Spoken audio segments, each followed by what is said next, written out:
Hi friends, అందరికీ నమస్కారం. Welcome to my channel. Friends, ఇప్పుడే అందిన వార్త. ఉద్యోగులకు పెన్షనర్లకు శుభవార్త చెప్పిన కేంద్రం. దీనికి సంబంధించిన కంప్లీట్ డీటెయిల్స్ అయితే ఈ వీడియోలో తెలుసుకుందాం. ఫ్రెండ్స్, వీడియోని పూర్తిగా చూడండి. అలాగే మన ఛానల్ని లైక్ చేసి సబ్స్క్రైబ్ చేసుకోండి. సబ్స్క్రైబ్ చేసుకోవడం వల్ల ప్రభుత్వం నుంచి వచ్చే ముఖ్యమైన అప్డేట్స్ అన్ని కూడా ముందుగానే మీకు తెలియజేయడం జరుగుతుంది. ఫ్రెండ్స్, ఇంక లేట్ చేయకుండా వివరాల్లోకి అయితే వెళ్ళిపోదాము. కేంద్ర ప్రభుత్వ ఉద్యోగులకు 8వ వేతన సంఘం అతి త్వరలోనే అద్భుతమైన బహుమతిని అందజేయబోతుంది. సమాజంలో వస్తున్న మార్పుల కారణంగా ద్రవ్యోల్బణం విపరీతంగా పెరుగుతుందని, దీని కారణంగా కనీస అవసరాలు కూడా తీరడం లేదు. దీని దృష్టిలో పెట్టుకొని కేంద్ర ప్రభుత్వం 8వ వేతనం సంఘం నుంచి తీయని శుభవార్తను పంచుకోబోతుంది. తరచుగా ఉద్యోగాల నుంచి వస్తున్న ఫిర్యాదులను దృష్టిలో పెట్టుకొని కేంద్ర సర్కార్ ఉద్యోగులకు సంబంధించిన పే స్కేర్లో సవరణ చేయబోతుంది. 8వ పే కమిషన్ కి ముందు వచ్చిన 2 పే కమిషన్లలో ద్రవ్యోల్బణం పెరుగుదల, ఆర్థిక వ్యవస్థలోని ఇతర మార్పుల క్లుప్తంగా వివరించారు.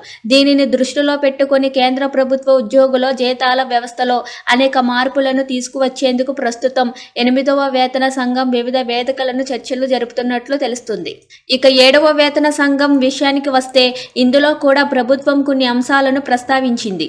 దీనికి కేంద్ర ప్రభుత్వం 2014 ఫిబ్రవరి 28న ఏర్పాటు చేయగా, ఈ 7వ వేతన సంఘాన్ని 2016 జనవరి 1న అమల్లోకి తెచ్చింది. 7వ వేతన సంఘం ప్రకారం ఒక్కొక్క ఉద్యోగికి కనీస వేతనం 18,000 పాటు ఉండేటట్లు కొనసాగించాలని కీలక నిర్ణయం తీసుకుంది. అలాగే ఫిట్మెంట్ ఫ్యాక్టరీ కూడా 2.57 ఉండేటట్లు చూసింది.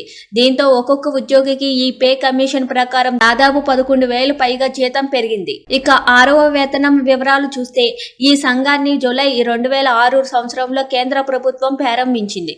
దీని ప్రకారం ఒక్కో ఉద్యోగి వేతనం ప్రాథమికంగా 7,000 కొనసాగించాలని 2008వ సంవత్సరంలోని ఆగస్టు 2వ వారంలో ఆమోదం తెలిపింది. 6వ వేతనం సంఘం ప్రకారం మొదటి ఫిట్మెంట్ 1.74 సిఫారసు చేసిన సంగతి తెలిసిందే.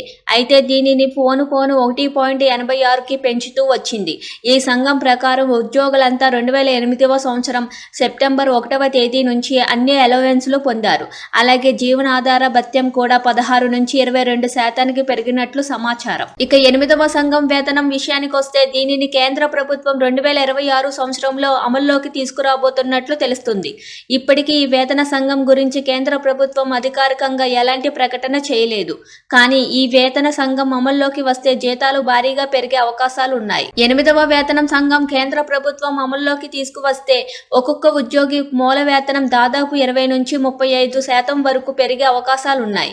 ఇక జీతం లెక్కలు చూస్తే దాదాపు ఒక్కసారిగా 34,560 పెరిగే అవకాశాలున్నాయి. అంతేకాకుండా వివిధ అలవెన్స్లు కూడా పెంచే అవకాశాలు ఉన్నట్లు తెలుస్తుంది.